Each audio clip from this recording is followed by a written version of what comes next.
में सखर बैराज जे एलपुर शाख जी पुछड़ी जे आबादकारन शहबाज खोसो, अलीशेर खोसो, ताज मोहम्मद खोसो ऐं शरीफ लुंड जी अगवाणी में ॿिए ॾींहुं बि बुख हड़ताली कैंप में एहतजाज जारी रखंदे मीडिया खे ॿुधायो एलपुर शाख जी 6 आरटी जे 62 ज़मींदार खां रिश्वत वठी सखर बैराज जो इरिगेशन अमलो सब डिवीज़न खैरपुर गंबो जे जुड़ती तंज़ीम एलपुर शाख जी 28.4 आरटी जे टेल ख़त्म करे 6 आरटी ते करण चाहिनि था।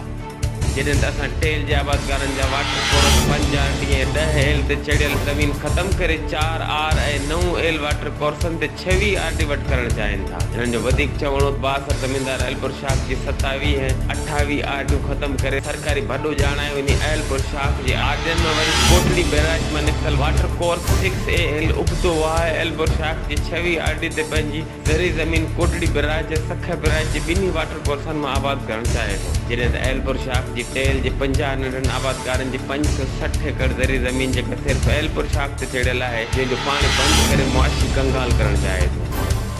हिननि जो वधीक चवणो त कुझु ॾींहं अॻु तंज़ीम जे जॉइंट सेक्रेटरी मंज़ूर चांडियो 50 हथियारबंद बिहारे असांजा वेसा घाती सां घुराए तशदद कयो हो। रोक रक़म हिकु मोटरसाइकिल ऐं मोबाइल फोन फुर करे खैरपुर गंबो सब डिवीज़न जे एसडीओ ऐं जुड़तू तंज़ीम पारां टेल जे आबादकार शहबाज खोसो, अलीशेर खोसो ते कूड़ी एफआईआर दर्ज करे जेल मोकिलियो वियो।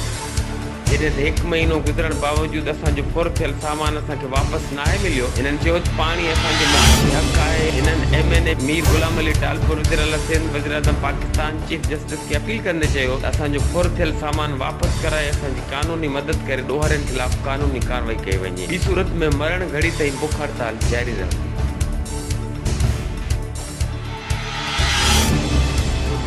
HRJDA न्यूज़ ते इन वक़्त ताईं बसि एतिरो ई। वधीक ख़बरनि ऐं अपडेट्स लाइ ॾिसंदा रहो HRJDA न्यूज़।